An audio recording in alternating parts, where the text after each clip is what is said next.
বিশ্বনবী একবার রাত্রিবেলা সাহাবাদেরকে বললেন, তোমাদের মধ্যে কে আছো রাতের বেলা 1000 কোরআনের আয়াত করে বিছানায় ঘুমোতে যাবা? হাত তোলো। কেউ হাত তোলে না। অমি 1000 আয়াত কি বাড়ির কাছের কথা? কথা বলেন।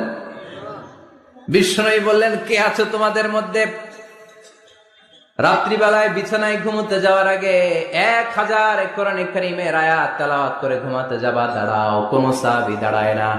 বিশ্বনবী ডানে তাকায়, বায়ে তাকায়, সামনে তাকায়, কেউ হাত তোলে না। বিশ্বনবী বললেন, ও সাহাবারা, এবার বলো তোমাদের মধ্যে কে কে আছো সূরাতুত তাকাসুর পরে রাত্রে বিছানায় ঘুমোতে যেতে পারবা? এবার সব হাত উঠে গেছে। সুবহানাল্লাহ পড়েন।